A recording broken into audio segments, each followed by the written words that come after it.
ஐயாவின் அன்புக்கொடி சொந்தங்கள் அனைவருக்கும் ஐயா உண்டு. ஒரு அரிய செய்தி என்னவென்றால், ஐயாவிற்கு 5 சீசர்கள் உண்டு என்பது நமக்கு தெரியும்.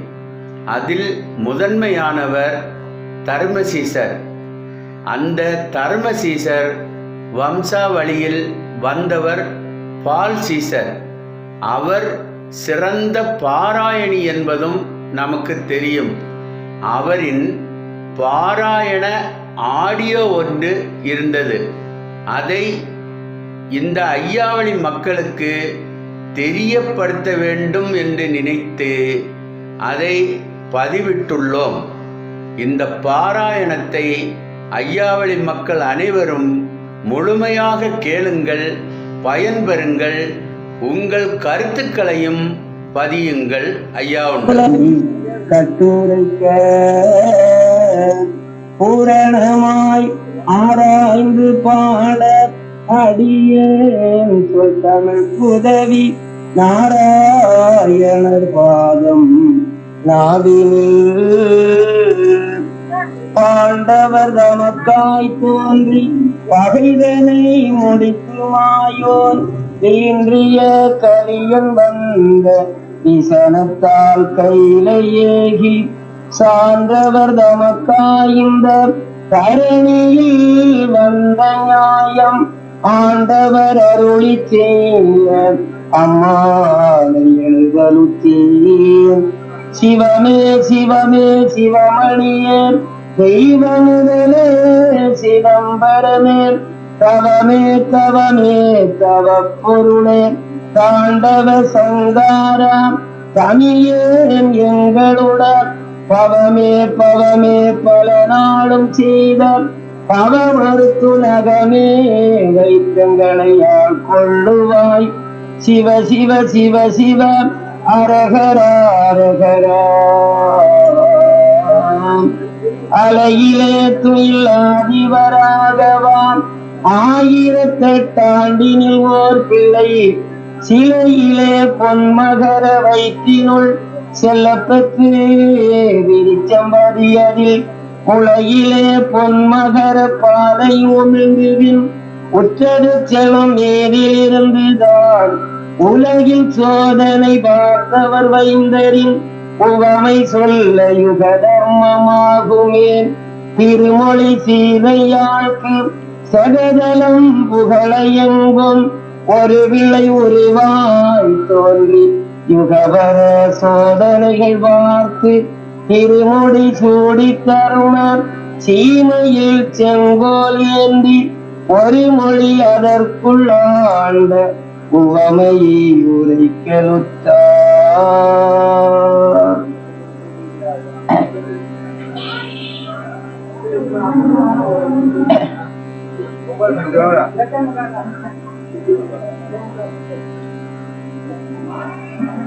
மெய்யன்பர்களே, நேற்றைக்கு துவாபரயுகம் முடிந்து இந்த கலியுகம் துவங்குகிறது என்று சொல்லக்கூடிய இடம் வரையிலும் நேற்றைக்கு பார்த்தோம். பெரும்பான்மையாக இந்து சமயத்தின் அடிப்படையிலே தோன்றியிருக்கின்ற இதிகாசங்கள் ராமாயணம், மகாபாரதம். இந்த இரண்டிலும் சொல்லாத தத்துவங்களும் சமுதாய அடிப்படையிலே மனிதன் வாழ்வதற்குள்ள நெறிமுறைகளும் வேற எந்த ஒரு நூல்களிலும் நாம் பார்க்க முடியாது. 4 வேதங்களை தந்த வியாசர் பெருமான் உலகியல் நடைமுறைக்காக வேண்டி ஒவ்வொரு மனிதனும் மனைவியோடு எப்படி வாழ வேண்டும், பிள்ளைகளோடு எப்படி இருக்க வேண்டும், சமுதாயத்தோடு எப்படி இணைந்து வாழ வேண்டும், தெய்வீக உணர்வை அவன் உள்ளத்தில் எப்படி கொள்ள வேண்டும், தெய்வ அருளை பெறுவதற்காக அவன் செயல்படுகின்ற முறைகள் எப்படி என்கிறதை எல்லாம் தெளிவாக அழகாக விளக்கமாக சொல்லுகின்ற காப்பிய வரலாற்றினை தத்துவ அடிப்படையிலே நாம் பார்த்தோம். அப்படி பஞ்சபாண்டவர்களுக்கு எம்பெருமான் துணை செய்து அதர்மம் தர்மம் அதர்மம் செய்தவர்கள் அழிக்கப்பட்டார்கள். தர்ம நெறியிலே வாழ்ந்தவர்கள் இறைவனுடைய அருளை பெற்று உய்யக்கூடிய முறையில் அந்த நாட்டின் ஆட்சியை பெற்றார்கள். பஞ்சபாண்டவர்கள் சிறந்த முறையிலே இந்த நாட்டை ஆண்டு கொண்டிருக்கின்ற பொழுது யாருக்கும் கிடைக்க முடியாத பெரும் பேராகிய முத்தி பேரை கர்ணனுக்கு கண்ணபிரான் கொடுத்தார். வியாசர் பெருமான் குறுக்கிட்டு கேட்கிறார், பாவியோடு கூடியிருந்த இந்த கர்ணனுக்கு தாங்கள் முத்தி கொடுக்கலாமா, மோட்சத்தை அருளலாமா என்று கேட்ட உடனே அதற்கு சொல்லுகிறார், பாவியோடு அவன் கூடியிருந்தாலும் அவனுடைய நல்ல குணங்கள், நல்ல பண்புகள், தன்னுடைய தர்மத்தையே எனக்கு தானம் பண்ணியவன். அப்படிப்பட்ட அவனுக்கு தீயவனோடு அவன் சேர்ந்திருந்தாலும் கூட அவன் நல்லதை செய்கின்ற பொழுது அவனுடைய நிலையை கிடைக்க முடியாத பெரும் பேரு அவனுக்கு நிச்சயமாக நான் கொடுப்பேன் என்ற முறையிலே அவனுக்கு முத்தி மோட்சமும் கொடுத்து, சொல் தவறான நெறியிலே வாழ்ந்தவன் என்ற நெறியையும் எடுத்து காட்டி பர்வதாமலையிலே மானாக நின்றார். வேதவன் அம்பர்த்தி எய்தான் அந்த உடலை பர்வதாமலையிலே வைத்துவிட்டு ஒரு பண்டாரமாக வடிவம் கொண்டு ஸ்ரீரங்கத்திலே ரங்கநாதனாக பள்ளி கொள்வதற்காக ஐயா நாராயணமூர்த்தி பண்டார கோலத்தோடு வந்து கொண்டிருக்கின்றார்கள் என்ற இடம் வரையும் பார்த்தோம். பண்டார கோலமாக வருகின்ற இடம் புத்தாபுரம் கிழக்கு, புத்தாபுரம் கிழக்கு, பூங்காவு நேர்மேற்கு, பட்டமுள்ள ஸ்ரீரங்கம் வடக்கு தெற்காக, தெற்கே திரிகோணம், செங்காவு நேர்மேற்கு, இப்படி எழுதி சூழ்ந்த ஒரு அழகான ஒரு இடம் அயோத அமிர்த கங்கை என்று அதற்கு பெயர். அந்த அயோத அமிர்த கங்கையிலே ஆகாயத்திலிருந்து ஒரு கங்கை விழுந்து ஆறாக ஓடி அப்படியே கடல்ல போய் கலக்கிறது. யாரும் போக முடியாத ஒரு காவை, வானத்தை நோக்கி வாழ்ந்திருக்கின்ற மரங்களும், அதிலே வாழுகின்ற பறவைகளும், அந்த கானகத்திலே வருகின்ற மிருகங்களும், தண்ணீரிலே வாழுகின்ற மீன்களும், மலர்கின்ற மலர்களும், அந்த இடத்தினுடைய குளிர்ச்சியை பற்றி வேற யாராலும் சொல்ல முடியாது என்று பேசுகிறார்.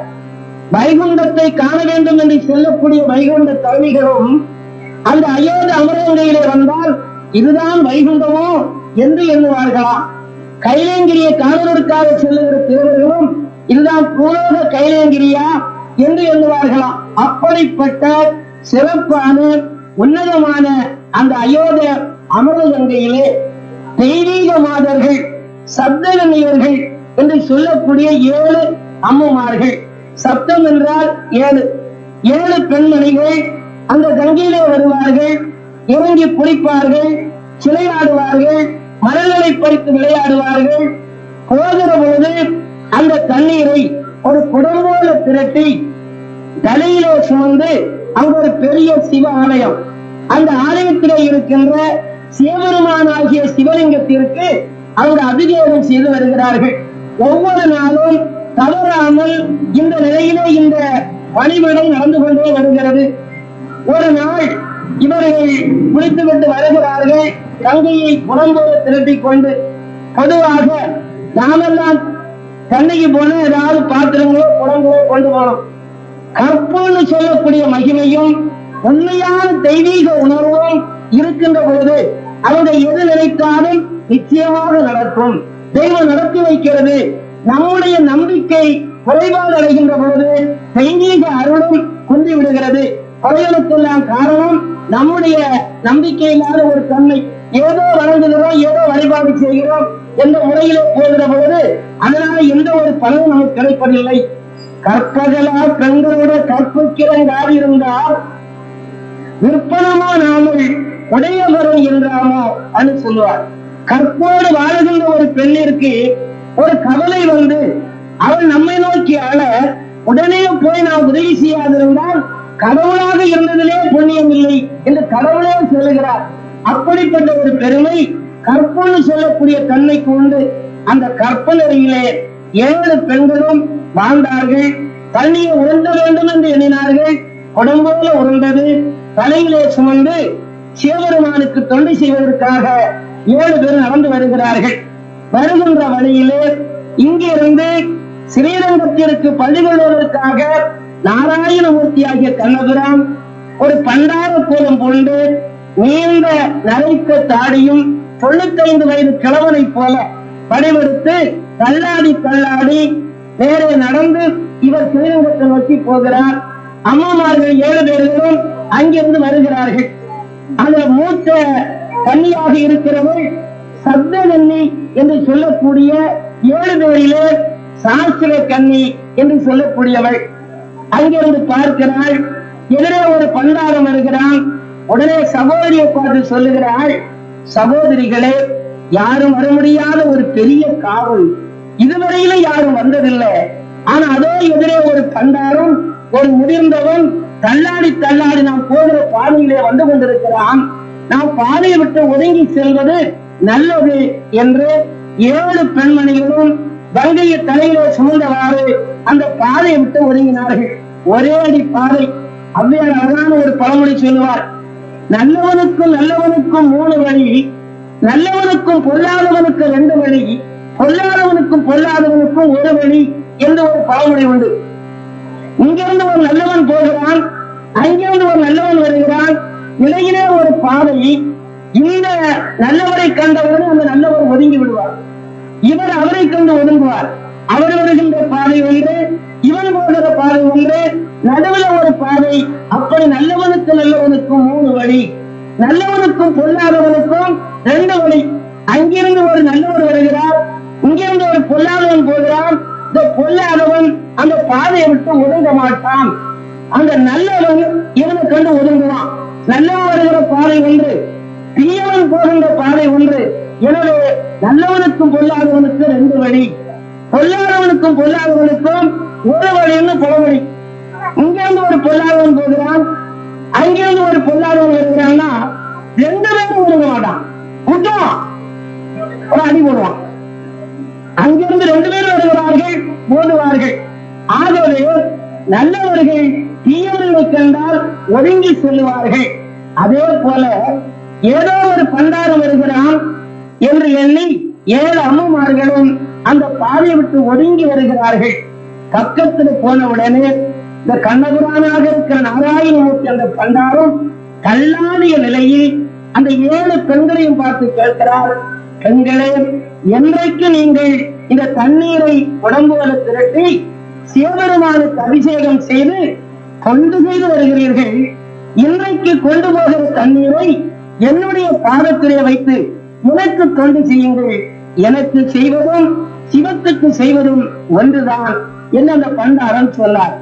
உடனே பெண்கள் என்ன சொல்லி இருக்கணும்? பண்டாரம், நாங்கள் சிவபெருமானுக்கு தொண்டு செய்வது அல்லாமல் வேற யாருக்கு நாங்கள் அடிமை செய்கிறது இல்லை, எங்க பாதையை விட்டுவிடு, நாங்கள் போகின்றோம் என்று சமாதானமாக, பொறுமையாக, அன்பாக, தெளிவாக, இரக்கமாக வேண்டியிருந்தால் அந்த பாதையை விட்டிருப்பார். நம்மளுடைய மனதிலே அகங்காரம் இருக்கிறது. எந்த அகங்காரம்? நம்மிடத்திலே கற்பு இருக்கிறது, நினைத்த காரியம் எல்லாம் நடக்கிறது, நமக்கு யாரை கொண்டு கவலை என்ற அந்த அகங்காரம் அந்த உள்ளத்திலே இருந்த காரணத்தினால் இந்த பண்டாரை இப்படி சொன்ன உடனே அவங்க என்ன சொன்னார்கள்? ஓய் பண்டாரம், கால்கடல்ல படி கொண்டிருக்கின்றாரே நாராயணமூர்த்தி கண்ணபுரான், அவருக்கு கூட நாங்கள் தொண்டு செய்ய மாட்டோம், அப்படி இருக்க உனக்கு நாங்கள் எப்படி தொண்டு செய்வோம், காவிய விடும் என்று அந்த அகங்காரத்தோடு மமதையோடு பேசினார்கள். அந்த உள்ளத்தில் அகங்காரம் இருந்தால் அந்த பேச்செல்லாம் ஒரு கனமா வரும், ஒரு தெம்புத்தன்மையில வரும். அந்த உள்ளத்தில் இருக்கிற பக்குவத்தை விலைக்கு காட்டுகிற தன்மை. உடனே சொல்லுகிறார், உங்களிடத்திலே அகங்காரம் இருக்கிறது, என்னை அடைய விடாமல், இறைவனை பற்ற விடாமல் நடுவிலே கரைத்துக் கொண்டிருக்கின்ற பெரிய மலை நாம் என்று சொல்லக்கூடிய அகங்காரம். இந்த அகங்காரம் யார் உள்ளத்தில் இருந்தாலும் தெய்வத்திற்கு அப்பால் பட்டு விடுகிறார்கள். என உயர்ந்த ஒரு படியில் நீங்கள் என்னோடு சேர வேண்டுமானால், என்னோடு அந்த முத்தியங்கிற பெரும்பேற்றினை அடைய வேண்டுமானால், யாருக்கும் கிடைக்க முடியாத அந்த வைகுண்ட பதவி அடைய வேண்டுமானால் இந்த நான் என்கிற அகங்காரம் அழிந்தாக வேண்டும். எனவே இன்றைக்கு நீங்கள் போங்கள், நாளைக்கு கங்கை திரட்டி வருகிறதை நான் பார்த்துக் கொள்ளுகின்றேன். ஏன்னா நினைத்த காரியம் எல்லாம் நடக்குது, கற்பிருக்கிறதுனால இந்த செயல்பாடு என்று சொல்லி அனுப்பிவிட்டு நேர தெய்வலோகத்தில் போய் 7 உயிர்களை எடுக்கிறார். தெய்வலோகம் 7, பூலோகம் 7 என்று இதிகாசங்கள் தெளிவாக பேசுகிறது. 7 14 உலகம் என்று இதிகாசங்களும் புராணங்களும் சொல்லும், வில்லுப்பாட்டுக்காரனும் சொல்லுவான். அதுக்கு நம்மளும் கேட்கறது இல்லை. அவன் எதையோ சொல்லுவான், நம்ம எதையோ கேட்டுட்டு போறோம், அவ்வளவுதான். எந்த ஒரு பொருளுக்கும் முக்கியமான தத்துவ விளக்கம் இருக்கும். அதை தெரியாத முறை நாம் எதையும் கேட்கக்கூடாது. விளக்கம் சொல்ல ஆள்கிட்ட கேட்கணும் என்னன்னு. அது பதில் சொல்லலன்னா அந்த ஆளை அனுப்பி விடணும். எனவே ஈரேழு 14 லோகம் என்றால் அந்த 14 லோகங்களை எங்கே இருக்கிறது அந்த ஒரு கேள்வியை கேட்கணும். மேலோகம் 7, கீழோகம் 7. கீழே பூமிக்குள்ள 7 லோகம் இருக்குதா, அது மேல ஆகாயத்தில் 7 லோகம் இருக்கான்னு கேட்டால் அதுக்கு வேதங்களும் உபனிஷத்துக்களும் பகவத்கீதை போன்ற பிரம்ம நூல்களும் தெளிவான விளக்கம் சொல்லுகிறது. அந்த விளக்கத்தை புரிய வைக்கிறதுக்காகத்தான் புராணங்கள் வந்துதான் கதைகள். அந்த கதைகளை தான் ஆண்டவருக்கு உருவங்கள் எல்லாம் கொடுக்கிறார்கள். ஆனா ஆண்டவன் உருவத்தில இல்லை தெளிவா சொல்லுகிறேன். அது நம்பினால பிரயோஜனமும் இல்லை, அது புரிந்து கொள்ள வேண்டும். ஆகவே உபனிஷத்துக்களும் பிரம்மசூத்திரமும் பகவத்கீதை போன்ற வேத நூல்களும் கூறுகின்ற ஒரு நிறையிலே தெளிவான ஒரு விளக்கமாக ஈரோடு 14 லோகத்திலே மேலே 7 கீழே 7. மேலே இருக்கிற 7 லோகங்கள் யமலோகம், சொர்க்கலோகம், பிரம்மலோகம், வைகுண்டலோகம், சத்தியலோகம், சிவலோகம், பொன்னுலோகம் என்று 7 லோகங்கள். இந்த நரகலோகமாக தாழ்ந்த லோகங்கள் 7. அப்படி என்றால் இந்த லோகம் எங்கே இருக்கிறது என்று ஒரு கேள்வி கேட்க வேண்டும். இது வெளிப்படையாக எங்கேயும் இல்லை. தாரணமாக சொன்னால் தத்துவ பிரகாரம் ஒரு மனிதனுக்கு 3 அவஸ்தைகள் உண்டு. ஜாக்கிர அவஸ்தை, சொப்பன அவஸ்தை, சூக்தி அவஸ்தை என்று 3 அவஸ்தைகள். கொஞ்சம் புரிய வேண்டும். தத்துவங்களை விளக்குவதற்காக தான் கதைகள், புராணங்கள். தத்துவங்கள் தான் உண்மை. எனவே கதையாக சொல்லி விளக்குகிறார்கள். எனவே 3 அவஸ்தைகள்.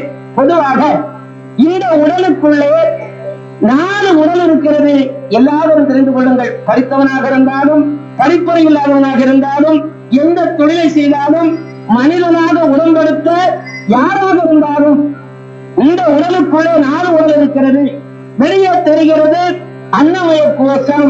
கோஷம் என்றால் வடமொழியிலே உடம்புன்னு பொருள். இது அன்னமய கோஷம். இதை இயக்குகிறது மனோமய கோஷம்.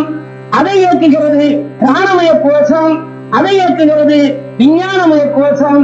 அதை இயக்குகிறது ஆனந்தமய கோஷம். இப்படி இந்த உடலுக்குள்ளே 4 உடல் இருக்கிறது. வெளியே தெரிகிற உடல் தான் அன்னமய கோஷம். இது அப்பா அம்மா கொடுத்தது. சுரோனிலும் சுக்கிரத்தால் உருவானது. இது வெளிப்படையாக இருக்கிற உடல். இந்த உடல் தானே இயங்குவதில்லை. இந்த உடலுக்குள்ளே மனம் என்ற ஒரு சரீரம் இருந்து இந்த உடலை இயக்குகிறது. உதாரணம், ஏதோ ஒரு உபன்யாசம் இருக்கிறது, நம்ம கேட்க வேண்டும் என்ற ஒரு எண்ணம் வந்தால் அந்த ஆள் இங்கே வந்து உட்கார்ந்து இருக்கும். கேட்க வேண்டும் என்ற எண்ணம் இருந்தால் அந்த உடம்பு இங்கே நிற்கும். வேறான ஒரு எண்ணம் வந்துடுது, பேசாம போகும். இந்த உடம்பை தூக்கி சுமப்பது மனம்தான். மனம் இல்லைன்னா ஒண்ணு இல்லை. தீவிகாரம் மனம் அங்க இழுக்குது, இந்த உடம்பு அங்க போகுது.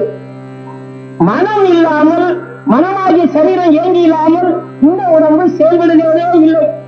எனவே இது அன்னமய கோஷம்.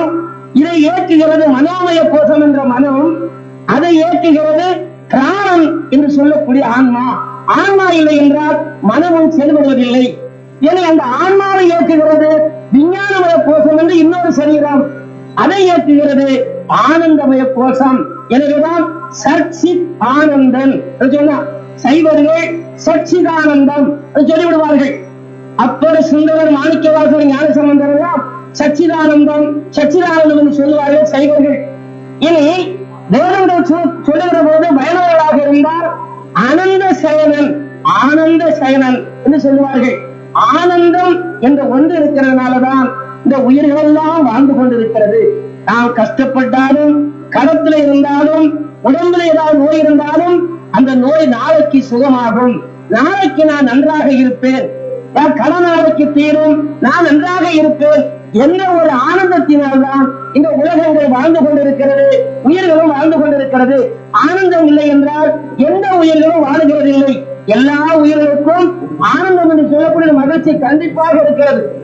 ஆகவே அந்த ஆனந்தமய கோஷமும் விஞ்ஞானமய கோஷமும் உலகிய நிலையிலே வாழக்கூடிய கர்மயோகிகளுக்கு சொல்லவில்லை. கர்மயோகி என்றால் மனைவியோடும் பிள்ளைகளோடும் சொத்து சுகத்தோடும் வீடு வாசலோடும் உலகத்திலே தொழில்களை செய்து உலகத்திலே வாழக்கூடியவர்கள் கர்மயோகிகள். இவர்களுக்கு அந்த 2 சரீரத்தையும் விட்டுவிட்டார்கள். 3 சரீரத்தை கண்டிப்பாக தெரிந்திருக்க வேண்டும். ஒன்று இந்த உடல், இதன் உள்ளே இயங்கக்கூடிய மனமாகிய உடல், அதன் உள்ளே இயங்கக்கூடிய ஆன்மான்னு சொல்லக்கூடிய அந்த உடல், இந்த 3 உடலும் 3 அவஸ்தையிலே இயங்குகிறது. ஜாக்கிர அவஸ்தை, சொப்பனாவஸ்தை, சுளுப்தி அவஸ்தை என்று 3 அவஸ்தைகள். அது ஜாக்கிர அவஸ்தை என்றால் இந்த உடலும் இதே மனமும் ஆன்மாவும் சேர்ந்து இயங்குகிற தன்மை. தீபம் எரிய வேண்டும் என்றால் விளக்கு இருக்க வேண்டும், தீயும் இருக்க வேண்டும், தீயும் இருக்க வேண்டும். இந்த 3 இருந்தால் தீபம் கிடைக்கிறது. அதுபோல இந்த உடலும் மனமும் ஆன்மாவும் சேர்ந்தால் ஒரு இயக்கம் ஆரம்பிக்கப்படுகிறது. அதுதான் ஜாக்கிர அவஸ்தை. இப்ப நம்ம எல்லா பேரும் அதுலதான் இருக்கிறோம். உதாரணமாக நாம் எல்லா பேருமே ஜாக்கிர அவஸ்தையில் இருக்கிறோம். நின்று கொண்டிருக்கக்கூடிய ஆட்களாக இருந்தாலும் உடல் இருக்கிறது, மனம் இயங்கிக் கொண்டிருக்கிறது, உயிரும் ஓடிக்கொண்டிருக்கிறது. இந்த உயிர் இல்லை என்றால் இந்த உடம்பு இருக்காது. ஆகவே 3 சேர்ந்து செயல்படுகிறது ஜாக்கிர அவஸ்தை. இதோட இன்னும் ஒருபடி மேலாக சொல்லுகிறது சொப்பன அவஸ்தை. சொப்பன ஒவ்வொரு நாளும் ஒவ்வொரு மனிதனுக்கு வரக்கூடிய அவஸ்தைகள். சொப்பனாவஸ்தையிலே இந்த உடல் செயல்படாது. வெளியே பார்க்க வேண்டிய அன்னமய கோஷம் அப்பால் அம்மையும் கொடுத்தது. சோழன சுக்கிரத்தால் உருவான இந்த உடல் சொப்பனாவஸ்தையில் இயங்குவதில்லை. நல்ல தூங்குகிறான் ஒருத்தன். அங்கே நல்ல தூக்கத்தில் மனம் இயங்குகிற பொழுது இந்த உடம்பு பேசாம நடக்கும். ஒரு நாளும் தெரியாது, பாம்பு கடிச்சாலும் தெரியாது, பூட்டை கடிச்சாலும் தெரியாது, பேசாம நடக்கின்ற உடல். இந்த குழந்தை தூங்குற குழந்தைய பார்த்தாலும் தெரியும். ஆனால் உள்ளே மனம் இயங்கினால், ஆன்மாவும் இயங்கினால் வருவது கனவு. அது சொப்பன அவஸ்தை. அதுல இந்த உடல் செயல்படாது. எனக்கு அப்பால ஒண்ணு வருது சுளுப்தி அவஸ்தை என்று ஒரு நிலை. அந்த நிலையில் மனமும் இயங்குவதில்லை. கனவற்ற உறக்கம். நல்ல 10 மணிக்கு சாப்பிடுறதே தூங்குகிறான். நல்ல தூக்கத்தில், அயர்ந்த தூக்கத்தில், கனவற்ற தூக்கத்தில் நீ எங்கே இருக்கிறாய்? ஒரு பெரிய கேள்வி. What is the question? என்ன கேள்வி? நல்ல தூக்கத்தில் எங்கே இருக்கிறாய்? யாராவது சொல்ல முடியுமா? உன் வீடு எங்க போச்சு, மனைவி எங்க போனா, பிள்ளை எங்க போச்சு, இந்த உலகம் எங்க போச்சு? ஒண்ணும் இல்லை. நல்ல தூக்கத்தில், அயர்ந்த தூக்கத்தில் எதுவுமே இல்லை. மனம் ஆன்மாவில் ஒன்றிக் கொள்கிறது. விகாரம் இல்லை. காலையில் வந்த உடனே மன ஆன்மாவுக்கு பிரிகிறது. ஒரு ஐயோ அங்க பொண்ணு இங்க பொண்ணு, இந்த விவகாரம் தான். மனம் பிரிகிறது, உலகம் உறங்குகிறது, ஞானம். மனம் பிரிகிறது, இந்த உலகம் உலக வாழ்க்கை. மனம் ஒடுங்குகிறது, ஞானம், நிலுவியல் சமாதி. அதுதான் எல்லாரும் முற்றி பெரிய நிலை அடைந்திருக்கிறார்கள். தெய்வத்தை வழங்குகிறவர் கண்டிப்பா அந்த ஒருங்கு நிலை அடைந்தாக வேண்டும். மன ஒருமை ஏற்பட்டில்லாமல் எந்த ஒரு பக்குவமும் அருள் அவனுக்கு கிடைக்கிறது இல்லை. விஞ்ஞானத்தை கண்டுபிடித்த விஞ்ஞானிகள் நம்ம நாட்டில் முதலாக ஒரு பெரிய விஞ்ஞானி இருந்தார், ஜெகதீஷ சந்திரபோஸ். இங்கிலாந்து நாட்டுக்கு போனார். ஒரு பெரிய மகாநாடு. அதில் கூட்டி கேட்டார்கள் வெள்ளைக்காரர்கள். இவர் பேசினார், இந்தியாவில் முதல் தத்துவஞானி விஞ்ஞானி. மிருகங்களுக்கும் பறவைகளுக்கும் எல்லா உயிருக்கு இருக்கின்ற உணர்வை போல தாவரங்களுக்கும் இருக்கிறது. தாவரங்களும் உறங்குகிறது, புரட்சியை ஆளுகிறது என்று கட்சிபூர்வமாக நிரூபித்து காட்டினார். வெள்ளைக்காரங்க கேட்டான், இதை எப்படி கண்டுபிடித்தி?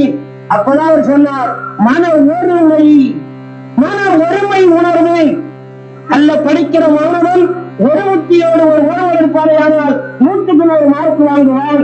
மாணவியாக இருந்தால் 100க்கு 100 மார்க் வாங்குவாள். மன ஒருமை அடைய வேண்டும். சிதறுகின்ற மனம் ஒன்றுக்கு உறவாக போயிடும். காலத்துல பாருங்க, மனம் சிதற வைக்கிறதுக்கு என்ன அத்தனை காரியங்கள் நடந்து சக்தியெல்லாம் காலாக்கி கத்தரிக்காய் வாங்கி தங்குற கதை வந்து நிற்கிறோம். இப்போ இதே மன விஞ்ஞானத்தை பஸ்ஸெல்லாம் ஓடுது, டெலிவிஷன்லாம் பார்க்கிறோம். இதை கண்டுபிடித்தவர் யார்? நம்மை போன்ற ஒரு மனிதன். அவன் மனதை பக்குவப்படுத்தினான், மனதை செயல்படுத்தினான், மனதை ஒன்று வைத்தான், அந்த பக்குவத்தை கண்டான். நம்ம அப்படி இல்லையே, சாப்பாட்டு கூட ஒடுங்கி போய் கிடக்கிறோம். நமக்கு எப்படி பக்குவம் வரும்? எனவே அதை கண்டுபிடிச்ச வேறு யாரும் இல்ல, நம்மை போன்ற மனிதர்கள். நாம் மனதை உணராமல் இருக்கின்றோம். இன்னும் உணரவில்லை. பெரிய ஒரு சக்தியை, ஆறாம் சக்தியை மனதுக்கு நமக்கு தந்திருக்கிறான். அந்த மனதை பயன்படுத்த வேண்டிய முறையில் பயன்படுத்தாமல் கேவலம் பொண்ணுக்கும் பொருளுக்கும் அடைந்து திரிந்து சக்தியெல்லாம் பாழாக்கி வெறும் கூடு போல பொறுமை போல அடையக்கூடிய நிலையில் வந்து நிற்கிறோம். விவேகானந்தன் பேசின அமெரிக்காவில என்னை போன்ற 100 வாலிபர்கள் கிடைத்தால் இந்தியா நாட்டின் சரித்திரத்தையே மாற்றி விடுவோம்னு சொன்னா யாரு யார் கிடைக்கிறா? 18 வயசுல பொண்ணு இருக்கணும், 18 பிள்ளை வரணும், எங்க வரும்? அப்படிப்பட்ட வாலிபர்கள் வர வேண்டும். அவங்கதான் நாட்டுக்கு தொண்டு செய்வாங்க. உலக நிலையில் ஏற்படக்கூடிய உள்ள முழுவதும் நோயாளம் செய்ய மாட்டான். இதிகாசங்களை பேரங்கள் பேசுகிற உண்மை. அதே போல மன ஒருமை ஏற்படுகிற பொழுது பெரும் ஆற்றலையும் பெரிய சக்தியையும் பெரிய உள்ளுணர்வையும் நமக்கு தருகிறது. எனவே மனம் விரிகிறது, உலகம் உணர்கிறது.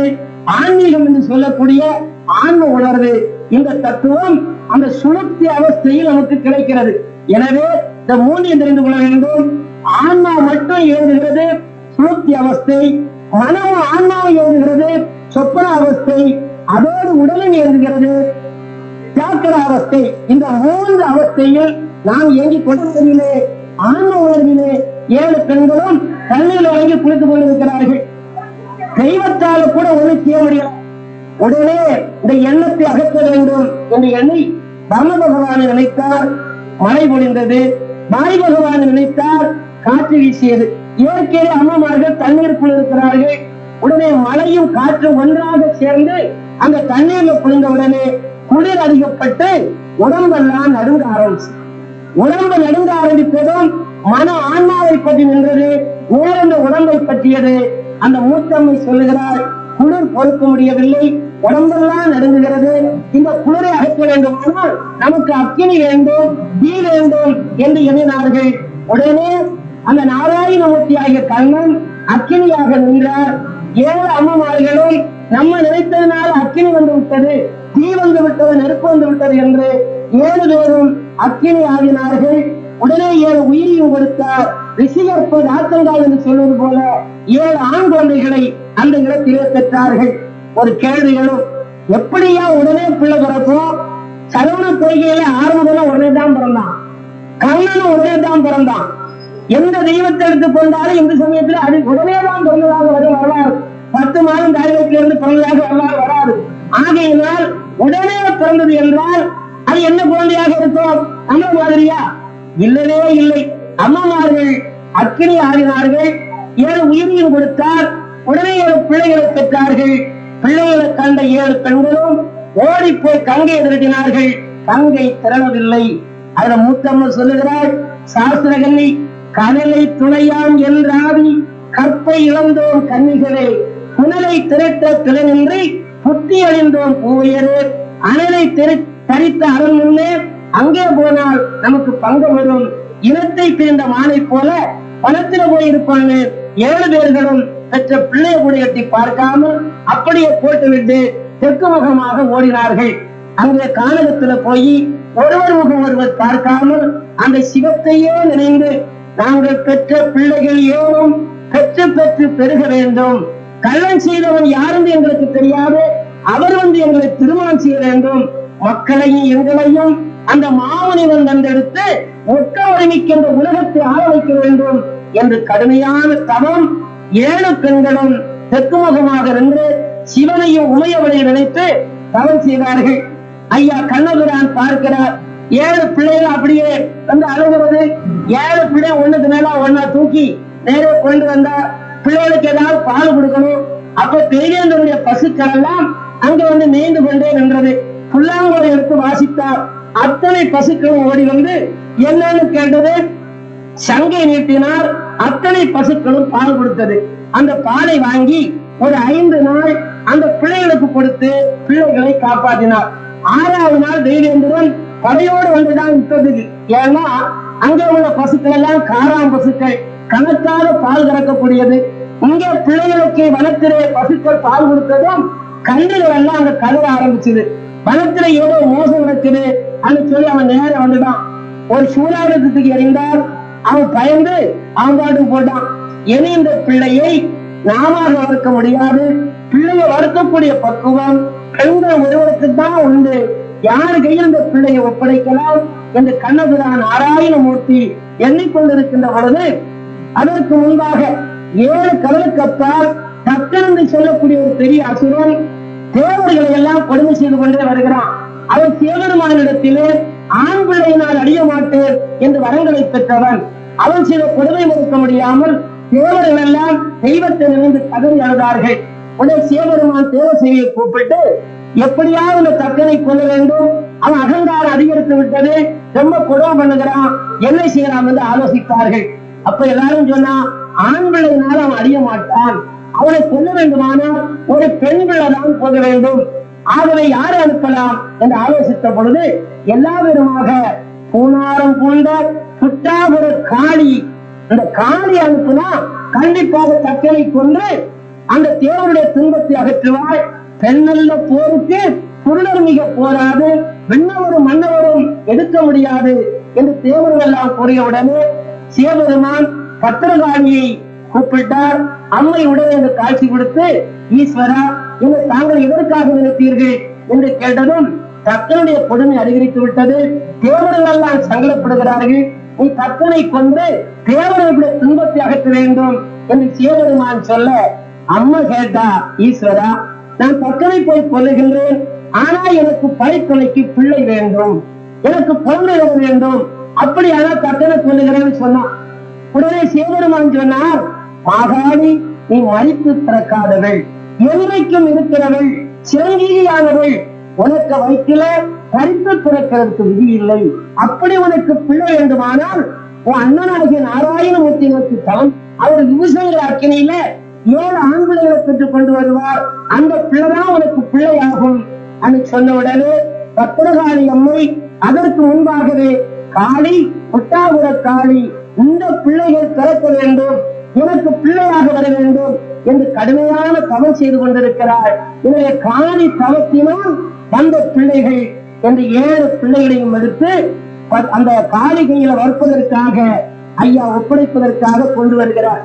அப்ப அம்மா சொன்ன, அண்ணா, நான் வளர்க்கறதுக்கு வாங்கிட்டு போறேன், ஆனா நீங்க எல்லாருமா சேர்ந்து அந்த பிள்ளைகளுக்கு நல்ல ஒரு பேரிட்டு அந்த பேரை நான் ஆகையால எல்லாருமா கூடி இந்த பிள்ளைகளுக்கு நல்ல பேரிட வேண்டும் என்று கூறிய உடனே சிவபெருமானும் அது சரிதான், பிள்ளைகளுக்கு ஏதாவது நல்ல பேரிட வேண்டும் என்று எல்லா தேவ சங்கங்களும் கூடி 33 கோடி தேவர்கள், 41 ரிஷீஸ்வரர்கள், சங்கத்தார், சமயத்தார் எல்லா பேர்களுமாக கூடி 7 பிள்ளைகளுக்கும் பேரிட வேண்டும் என்ற முறையில் அந்த சபையிலே 7 பிள்ளைகளையும் கொண்டு வைத்தார்கள். அப்ப அந்த சபைக்கு தலைவராக இருக்கிற சிவபெருமான் அவரை பார்த்து, ஐயா நாராயணமூர்த்தி சொல்லுகிறார், ஈஸ்வரா, தாங்கள் தான் இந்த சபைக்கு தலைவர், முதல்ல 7 பிள்ளைகளுக்கும் தாங்கள் தான் பெருட வேண்டும். அந்த உடனே சிவபெருமான், நான் தலைவராக இருந்தாலும் உம்முடைய பிள்ளை நீதான் முதல்ல பெருட வேண்டும், ஆனா அது சரியில்லை, தாங்கள் தான் பெருட வேண்டும் என்று சொன்ன உடனே சிவபெருமான் அந்த 7 பிள்ளைகளுக்கும் சேர்த்து ஒரு பேரை சொன்னார்.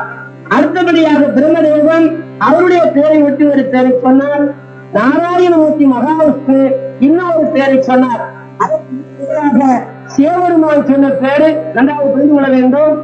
வல்லவனே, ஒரு நாதமாகிய விந்துல இந்த பிள்ளைங்க பிறந்திருக்கிறது, நீ வல்லவன், ஒரு நாதமாகிய விந்து, நாதான என்னது, அந்த ஓம் என்று சொல்லக்கூடிய ஓங்கார நாதம், அந்த நாதத்தில் அந்த பிள்ளை பிறந்திருக்கிறது. எனவே தோணாத பொருளை தொடர்ந்து காணக்கூடிய பக்குவம் உடையவர்கள், ஒரு நாத விந்தில் அந்த பிள்ளைகள் பிறந்ததுனால தோணாதிருக்கின்ற கடவுள் ஒன்றுதான் தோணாதது, அந்த தெய்வத்தை உள்ளத்திலே எப்பவும் கண்டுகொண்டிருக்கின்ற உணர்வுடையவர்கள் என்ற முறையிலே சிவபெருமான் பேர் சூட்டினார்.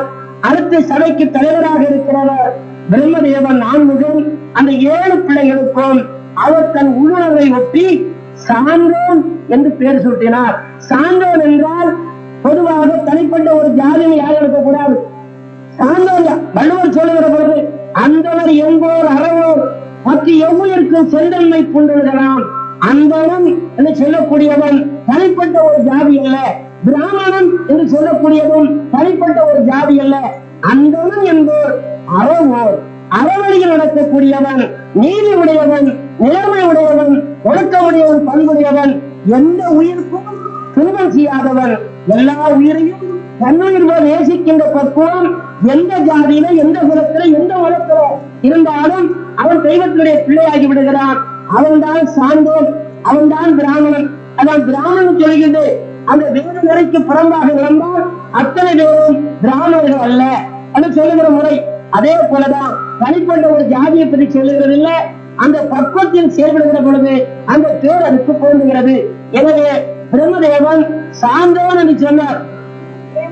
பிறமனை நோக்கா பேராண்மை சான்றோருக்கு அருள் என்று ஆண்டவனுக்கு தன் மனைவியை தவிர எல்லா பெண்களையும் உடன் பிறந்த சகோதரியிடத்தில் எப்படி பெருமாறுகிறான்.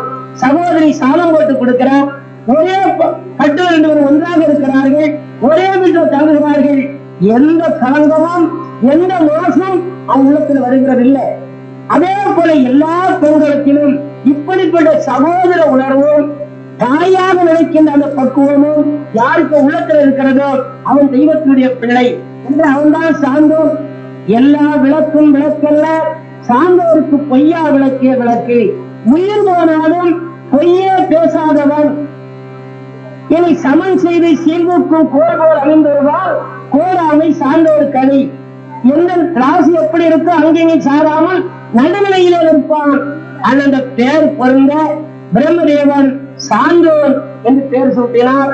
அடுத்து ஐயா நாராயணமூர்த்தி கண்ணபிரான் 7 பிள்ளைகளுக்கும் சேர்த்து நாடு ஆழ்வார்னு போட்டார்.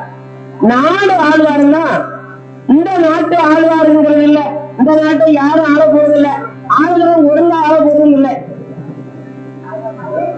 முடி சார்ந்த மன்னரும் முடிகளோரு படிசாம்பல் ஆகி மண்ணாவது கண்டும் பேசாங்கம்மா. முடி சார்ந்த மன்னரும் முடிகளோரு பிடிசாம்பல் ஆகி மண்ணாவது கண்டும் படிசார்ந்த வாழ்வையே நினைப்பதெல்லாம் பொன்னம்பல தீசர் அடிசார்வார் இல்லையோன்னு பேசுவார் பட்டத்தடிகள். நாட்டு ஆண்ட மன்னனிலிருந்து குடிசை வாழக்கூடிய வரையிலும் கடைசியில் அத்தனை பேரும் ஒன்னாதான் போயிருவான். ஆனால் இந்த நாட்டை ஆளுகிறது அல்ல. நாடு என்றால் என்னன்னு பொருள் நல்லா புரிந்து கொள்ள வேண்டும். நாடுதல் என்றால் விரும்புதல் பொருள். மனதில் எழக்கூடிய விருப்பங்களை, ஆசைகளை, எண்ணங்களை செயல்பட விடாமல் அது அடக்கி ஆண்டு கொண்டிருக்கிறவன் எவனோ அவன் தெய்வத்தினுடைய பிள்ளையாகிறான். இந்த ஊழ்வினை பயனாந்த கலியுகத்துல நிறைய தீயணங்கள் மனதில் ஓடி ஓடி வரும், செயல்பட தோன்றும். கொஞ்சம் பேசாம இருக்கமா. அப்படி தீயணங்கள் மனதில் ஓடி ஓடி வருகிறது.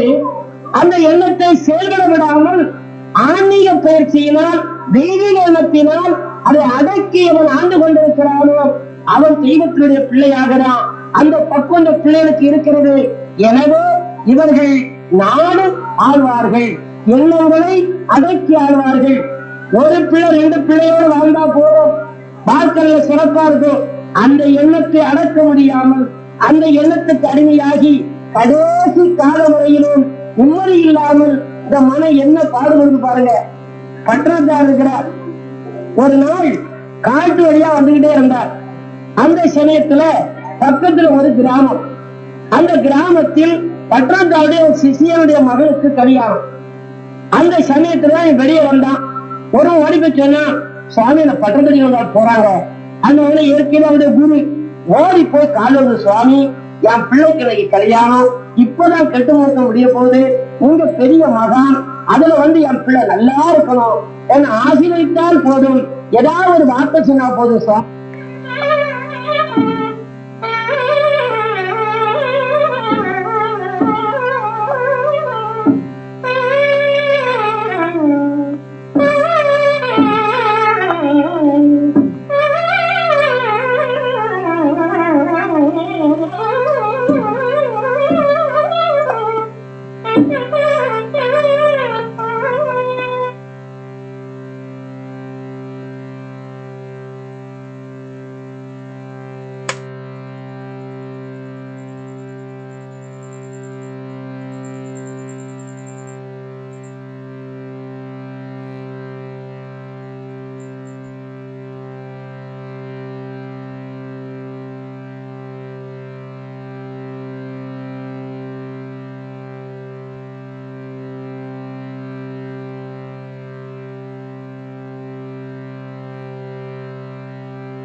எல்லாம் திறந்து போனவர். உடனே அந்த கூட்டத்தில் எல்லா பேரும் அமைதியாக பற்றத்தடிகள் வந்திருக்கிறார்கள். தம்பதிகளை ஆசீர்வதிக்க போகிறார்கள். அது எல்லாரும் கும்பிட்டு அப்படியே பார்த்து நிற்கிறார். ஒரே அமைதி. அந்த சமயத்துல பட்டணத்தார் இந்த பாடலை பாடுகிறார். எந்த பாடலை? நாப்பிழக்க பொய் உரைத்து, இந்த நாவு, இந்த அடிநாட்கள் ஒரு நாக்கு உண்டு, அது பழக்குமா? நாவுரைக்க பொய் உரைத்து, நாப்பிழக்க பொய் உரைத்து, நவநிதியும் தேடி, நலம் ஒன்றும் அறியாத நாரியரை கூடி. இடத்துல எதுக்கு பிறந்திருக்கிறோம், எதுக்கு வாழுகிறோம்? அந்த ஒண்ணும் தெரியாத பெண்கள், நாரியர், அறிவில்லாதவர்கள், புத்தி இல்லாதவர்கள், ஞானம் இல்லாதவர்கள், எதுக்கு பிறந்திருக்கிறோங்கிற தெரியாதவர்கள், அவரை பார்த்து நாரியர், பெண்கள் வேறு, அங்க சொல்லு நாரியர் சொல்லுகிறார். அதான் நாப்பிழக்க பொய் உரைத்து, நவநிதியும் தேடி, நலம் ஒன்றும் அறியாத நாரியரை கூடி, பூ பிளக்க. இந்த இறுதிய பூ பிளக்கும். இந்த பிரஷர் யாவது, ரத்த குறிப்பு யாவது, அதனாலதான் பூ பிளக்க புத்தீசல் போல நிறைய பிள்ளைகளை பெருகி காப்பதற்கு வழியறியே. ஒரு பிள்ளைய ஒழுங்கா பெற்று படிக்க வச்சு நல்ல பிள்ளைய காப்பாற்ற முடியல, அதுக்குள்ள வாய்ப்பும் இல்லை. காப்பதற்கு வழியறியீர், கைவிடவும் மாட்டீர். ஆண்டுக்கு ஒரு பிள்ளை கண்டிப்பா. காப்பதற்கு வழியறியீர், கைவிடவும் மாட்டீர். கவர் விழுந்த மரத்துளையில் கான் வைத்துக் கொண்டு ஆப்பதனை அசித்துவிட்ட குரங்கு போல் அகப்பட்டீர். ஐயோ அகப்பட்டிருந்தான். போட்டா குறுக்கிற ஒரு அவன் கல்யாணத்துல இந்த பாடுறா ஒரே ஓட்டமா ஓடிடுவா. பொருளை தெரிந்து கொள்ள வேண்டும். மரம் அறுக்கக்கூடிய வாழப்புக்காரே அழகா வாழ வச்சு மரத்தாருதான். மத்தியான வேலை சாப்பிட போனோம். அது ஆப்படி செடிக்கிட்டு வாழ வச்சுட்டு போட்டான். அது ஒரு குரங்கு பார்த்துக்கிட்டே இருந்து பேசாம தான் இருக்கணும். அந்த குரங்கு நேர கீழே இறங்கி ஒத்த கால அந்த பலகை இடையில வச்சுக்கிட்டு அந்த ஆப்ப அசைச்சு ஆப்பு மேல வந்துடுது. தபாலும் பலகை வெட்டிக்கிட்டு கீழே சட்டம் போட்டா விடுமா? இதே போல இந்த உலக வாழ்க்கை தெய்வீக உணர்வு இல்லாமல், மனதை அடக்கி ஆளக்கூடிய பக்குவம் இல்லாமல், தெய்வ வழிபாடு, தெய்வ எண்ணம் அதுலதான் மன அடங்கும். வேற எதிரையும் மன அடங்கிகளா புரிஞ்சுக்கிறது. மன அடங்கல அந்த மனதுக்கு நிம்மதியே வருகிறது இல்லை. ஆகவே இந்த உலகியல் வாழ்க்கையில் அதே ஒரு அடிப்படையை கொண்டுதான் எண்ணத்தை அடக்கி ஆளக்கூடியவர்கள் தெய்வத்தின் பிள்ளை ஆகிறார்கள். என் மனதை பிடிக்கணும்னு ஒரு எண்ணம் வரும். தெய்வத்தினுடைய அருளால தெய்வத்தை அழுது அழுது கண்ணீர் வடித்து வேண்டி, தெய்வமே இந்த எண்ணத்தை எனக்கு தராதப்பா, நீதான் என் உள்ளத்துல இருக்கிறா, இந்த எண்ணத்தை கொடுக்கிற நீதான். இந்த எண்ணம் எங்க இருந்து வருது? நான் பரிசீலனை பண்ணி வச்சுக்க உள்ளுக்குள்ள மூளைக்குள்ள இருக்குதா? யாராவது எக்ஸ்ட்ரா எடுக்க முடியுமா? எலும்பியம் பொருள் இருப்பான் டாக்டர். இந்த எண்ணம் எங்க இருந்து வருது? நான் பேசிக்கிட்டே இருக்கிறேன் 2 மணிக்கூட. இது எங்க இருந்து வருது? ஒரு கேள்வி. இதை ஒரு உள்ள கொடுத்துக்கிட்டே இருக்கான். அவங்க சரியா பிடிச்சிருங்க. நல்ல எண்ணத்தை கொடுப்பான், நல்ல புத்தியை கொடுப்பான். அவன் வெளியே எங்கேயும் இல்லை. நம்ம உள்ளத்துடன் காத்திருக்கிறான், உறங்கிக் கொண்டிருக்கிறான். அவர் தட்டி எழுப்பக்கூடிய ஆன்ம சாதனை புரிந்தால் கண்டிப்பா நல்ல எண்ணம், நல்ல புத்தி கண்டிப்பாக பெறுவான். அந்த தன்மையில் அகத்திலே இருக்கிறவனை செய்ய சரியா புரிந்து அழுது கண்ணீர் விடுத்து இந்த எண்ணத்தை எனக்கு தராத என்று கேட்டால் அவன் நல்ல எண்ணத்தை தருகிறான், நல்ல புத்தியை தருகிறான், நல்ல வாழ்வை தருகிறான். அன்னைக்குதான் அந்த உலகம் சிகிச்சை அடைகிறது. இல்லைன்னா ஒரு நாள் இல்லை. அந்த அடிப்படையில் தான் 7 பிள்ளைகளுக்கும் சேர்த்து கண்ணபுரான் 6000 மூர்த்தி 4 ஆழ்வார் அன்னு பேரை போட்டார். அதில் அடுத்து சரஸ்வதி 2ஆம் வேந்தன் என்றால், அம்மை உமையவள் நகுலகுல வேந்தன் என்றால், விநாயக பெருமான் வீரசிய வேந்தன் என்றார். இப்படி அந்த சபையில் இருந்த எல்லா பேர்களும் அவர்கள் பேரை ஒட்டியே எல்லா பேரும் பேர் சூட்டினார்கள். பேர் சூட்டி முடிந்தவுடனே 7 பிள்ளைகளையும் எடுத்து காணியை வருத்தி பத்திரகாளி கையில ஐயா பிள்ளைய கொடுக்கிறார். அம்மா, எனக்கு பிள்ளைய கையில நான் வளர்க்கறதுக்கு தருகிறேன். 7 பிள்ளைய வாங்கிட்டு போய் இளமையில் படித்து கொடுக்கிற எல்லா வித்தைகளும் படித்து கொடுத்து ஜனாதிபதிகளாகவும் வீராதிபதிகளாகவும் நல்லவர்களாகவும் தூய உள்ளவுடையவர்களாகவும் என் பிள்ளையை காத்து வளர்த்து நீ தர வேண்டும், கொல்லாமலும் நீ காக்க வேண்டும். அப்படியான பிள்ளை வாங்கிட்டு போன்னு சொன்னார் அந்த சபையில. அப்ப காடி பத்திரகாளி சொன்ன அகங்காரி, அண்ணா நான் இருக்கிற பொழுது இந்த பிள்ளை யார் என்ன செய்ய முடியும்? அது நான் இருக்கிற பொழுது இந்த பிள்ளை யார் என்ன செய்ய முடியும் என்று பேசினார். உடனே ஐயா சொல்லுகிறார், இந்த நான் என்று சொல்லுகிறாய், இந்த பிள்ளைக்கு என்றைக்காவது உயிரிழந்து வந்தால் அன்றைக்கு உன்னை வளவாமுகத்தில் சிறை வச்சு போடுவோம். நான் மட்டும் இல்ல, சங்கத்தார் சமயத்தார் எல்லாரும் சாட்சியை சொல்லி 7 பிள்ளைகளையும் எடுத்து பத்திரகாளியம் கையில ஒப்படைச்சிட்டு ஸ்ரீரங்கத்துல வந்து ரங்கநாதனாக ஐயா பள்ளி கொள்ளுகிறார்கள். அந்த காவிரி ஆற்றிலே ஏன் பள்ளி கொண்டிரையா ஸ்ரீ ரங்கநாதா అని சொன்ன நிலையில் காவிரியார் இங்கிருந்து வந்து 2ஆக பிரிந்து அது ஒன்னாகி கடல்ல போய் விழுகிறது. அந்த நடுவில் இருக்கிற திருவரங்கம் ஸ்ரீரங்கம் என்ற முறையில் அங்கு போய் பள்ளி கொண்டார். மன்னவன் கனவிலே தெய்வத்தை கண்டான். அவர் பெரிய கோயிலை கோபுரத்தோடு நிறுவி வைத்தான். பிராமணமார்கள் 3 கால பூசையோடு அங்கே எம்பெருமான் பள்ளி கொண்டார்.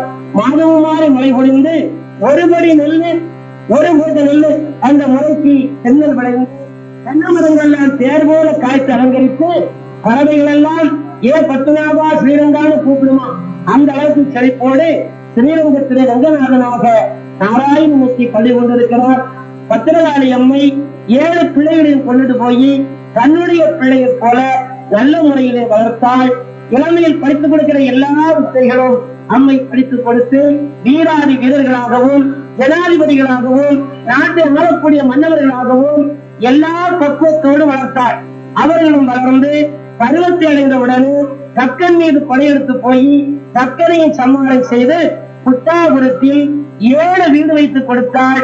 அந்த 7 வீட்டிலுமிருந்து சார்ந்தவர்கள் நல்ல முறையிலே வாழ்ந்து வருகிறார்கள். அவர்களும் வாலிபத்தடைந்தார்கள். அம்மைக்கு ஒரு எண்ணம், இனி வாலிபத்தடைந்து விட்டார்கள், கண்டிப்பாக அவருக்கு திருமணம் செய்வித்து உலக வாழ்க்கையில் அவர்களுக்கு உலக வாழ்க்கையை கொடுக்க வேண்டும் என்று எண்ணி நாரதரை கூப்பிட்டு, நாரதா நீ போகாத இடமே கிடையாது, என் பிள்ளைகள் 7 பெரியதாகி விட்டார்கள், அவங்களுக்கு போற இடத்துல நல்ல சம்பந்தம் இருக்குமான அவனுக்கு பார்த்துட்டு வா, நம்ம எல்லாருமா கூடி அவங்களை வாழ வைக்க வேண்டும். அந்த அம்மை சொன்ன உடனே நாரதர் நேரே போனார். அது போகாத இடமே கிடையாது. நிருபதி மன்னன் அந்த ஒரு ராஜா, அந்த ராஜாவிடத்துல 7 பெண் குழந்தைகள் இருந்தது. அதை நாரதர் அறிந்து நேரே அங்க போய் சபையில் மன்னவர் இருக்கிற பொழுது, நிருபதி மன்னா நான் ஒரு நல்ல காரியமாக வந்தேன் அது பேச ஆரம்பித்தார். நல்ல காரியம் சொன்ன உடனே மன்னவனுக்கு புரிந்து விட்டது. உன்னைய மன்னவன் கீழே இறங்கி நாரதரை பணிந்து சொல்லுகிறான், சுவாமி தாங்கள் வந்த விவரம் எனக்கு புரிகிறது, எனக்கு 7 பெண் குழந்தைகள் இருக்கிறது, தாங்கள் ஏதோ ஒரு வரனை நினைத்து வந்திருக்கிறதாக அறிய நினைக்கின்றேன். ஆனா நான் சொல்லுகிறதை நீ கொஞ்சம் கவனமாக கேட்க வேண்டும். நானும் என் மனைவியுமாக ரொம்ப காலம் பிள்ளை இல்லாமல் இருந்தோம். சிவபெருமானை நினைந்து நாங்கள் 2 பேரும் கடுமையான தவம் செய்தோம். தவமும் நல்ல முறையிலே நிறைவு பெற்றது. அம்மை உமையவளும் சிவபெருமானும் காட்சி கொடுத்து உங்களுக்கு என்ன வர வேண்டும் என்று கேட்டார்கள். உடனே என் மனைவி எங்களுக்கு குழந்தை வேண்டும் என்று கேட்டாள். அதற்காக சிவபெருமான் 7 பெண் குழந்தைகளை எங்களுக்கு தந்தார். அதை பார்த்த என் மனைவி அம்மை உமையவள் காலை பற்றி கொண்டு தேவி, சாண் பிள்ளை ஆனாலும் ஆண் பிள்ளை மேலும் செல்வார்கள், கடைசி காலத்தில் கொள்ளி வைக்கிறதுக்காக ஒரு ஆண் குழந்தை எங்களுக்கு வேண்டும் அந்த காலை பற்றி கொண்டு கேட்டாள். அதுக்கு ஈஸ்வரன், மகளே இந்த பிறவியில் உனக்கு ஆண் பிள்ளைக்கு விதி இல்லை, 7 பெண் குழந்தையை தந்திருக்கின்றோம். இந்த 7 பிள்ளைகளை நல்ல முறையில் வளர்த்து பத்திரகாளி வளர்க்கக்கூடிய அந்த சாந்தவர்களுக்கு நீ திருமணம் செய்து கொடு. உன்னுடைய நாட்டை ஆளுகிறதுக்கும் ஒரு கர்மாதி முறை செய்கிறதுக்கும் ஒரு சொத்தை எல்லாம் பராமரிக்கிறதுக்கும் சகல உரிமையும் ஊழ்வினையும் உடையவர்கள் அவர்கள்தான் என்று அன்றைக்கே அதே உணர்வில் அந்த சிவபெருமான் சொல்லி இருக்கிறார். ஆகையினால் நாரதரே அந்த சம்பந்தத்துக்கு தான் இது இசையுமே தவிர வேற யாருக்கு நான் கொடுக்கறது இல்லை அது நிருபதி மன்னன் கூறினான். நாரதருக்கு ஒரே மகிழ்ச்சி, என்னப்பா நிருபதி மன்னா, அவர்கள்தான் பத்திரகாளி இடத்தில் நல்ல வீரியமுடையவர்களாக விவேகமுடையவர்களாக வாழ்ந்து வருகிறார்கள், அவர்கள் தான் சம்பந்தம் கேட்க வந்தேன். அந்த உடனே அங்க பேச்சுக்கு ஒரு இல்லை, ஏன்னா அதுக்கென்று இது அமைக்கப்பட்டது, இதுக்கென்று அது அமைக்கப்பட்டது. திருமணம் சொர்க்கத்தில் நிச்சயிக்கப்படுகிறது. இதுதான் திருமணம். வேற பணத்துக்கோ பொண்ணுக்கோ பொருளுக்காக வரக்கூடிய கல்யாணம் அது லௌகீகம், இது தெய்வீகம். இது ஒரு நாளும் சங்கடத்தை உண்டு பண்ணாது. நம்முடைய மனம் எந்த வந்து கிடக்குன்னா லௌகீகத்துல, அதுதான் குழப்பம் சங்கடம் வருகிறது. எனவே இதே நிலையில் அதுக்கென்று இது அமைக்கப்பட்டு இதுக்கென்று அது அமைக்கப்பட்டது. உன்னை நாரதர் 8ஆம் தேதி திருமணம் என் நாளை உறுதிப்படுத்தி நேர புத்தாவரத்துக்கு வந்தார். பத்திரகாளியம்மான்னு கும்பிட்டார். அம்மா கேட்டா, என்ன நாரதரே, போன காரியங்கள் வெற்றியா? உடனே சொன்னார், அம்மா இப்படி நிருபதி மண்டலத்தில் பெண் குழந்தைகள் இருக்கிறது, நான் இந்த முறையில உறுதி பண்ணி விட்டேன், அதை நல்ல முறையில் ஒரு நாளை சிறப்படுத்தி திருமணத்தை வைத்து விட வேண்டியதான் అని சொன்ன உடனே அம்மா ஒரு கேள்வி கேட்டாங்க, நாரதா, என்னுடைய பிள்ளை தெய்வீக பிறவி, ஞானமுடையவர்கள், அவர்களுக்கு வரக்கூடிய மனைவியும் அதே பக்குவத்தில் இருக்க வேண்டும், அப்பதான் வாழ்க்கை இணையும். பொண்ணுனாலேயோ பொருளாலேயோ சொத்துனாலேயோ ஒரு நாள் வாழ்க்கை இணைகிறது இல்ல, மனம் இணைய வேண்டும். அதான் ஈதல் அறம், தீவினை விட்டிட்ட பொருள், கணவன் மனைவி கருத்து ஒருமித்து ஆதரவுப்பட்டது இன்பம்.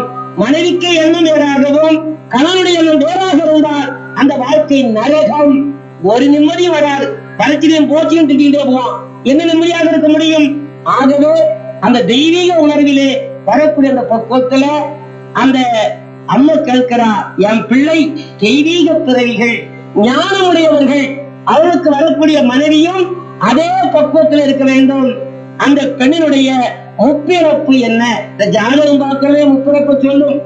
உடனே நாரதன் சொல்லுகிறார், அம்மா அவருடைய முப்பிறப்பை சொல்லுகின்றேன், உன்னுடைய பிள்ளை எப்படி பக்குவடையதோ அதே பக்குவம் பெண்களுக்கு உண்டு.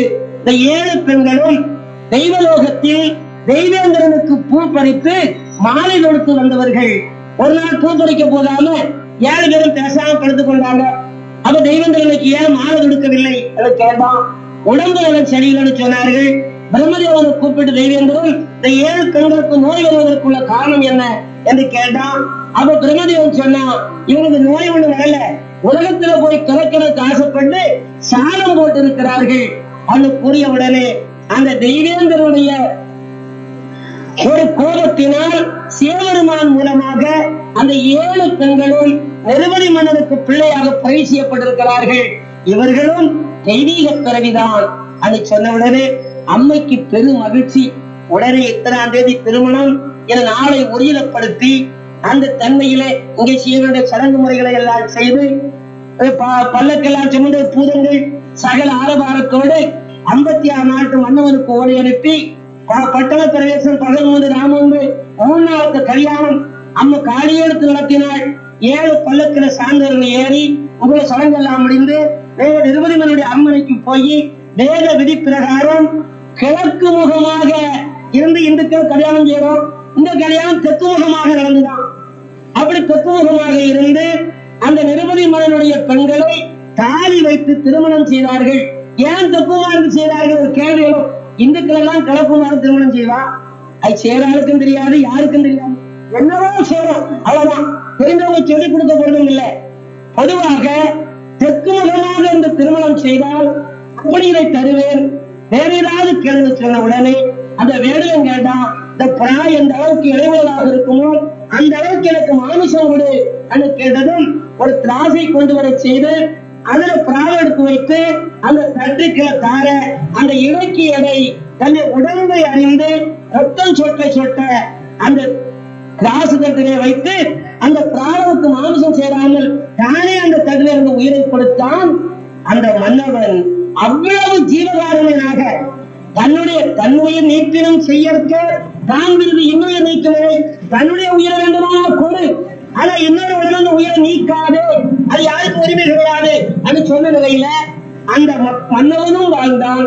அதுக்கப்புறம் மக்களும் சார்ந்தோர் முதலாய் சக்கிலியர் வரையிலும் உண்டான ஜாதி எல்லாம் ஒத்த ஒரு இனம் போல் 18 ஜாதியை பிரித்து பேசுவார்கள். அது சார்ந்தோர்ல இருந்து தாழ்ந்த ஜாதி என்ற முறையிலே சமுதாயம் ஒதுக்கி வைக்கப்பட்டவர்களும் கூட எல்லா பேரும் ஒரு இனம் போல் ஒரு நாளைக்கு பிள்ளைகளை போல் தங்கள் நிலைமை தப்பி மிக போகாமல் திங்கள் முன்னாடி சிறந்தோங்கி வாழ்ந்தார்கள்.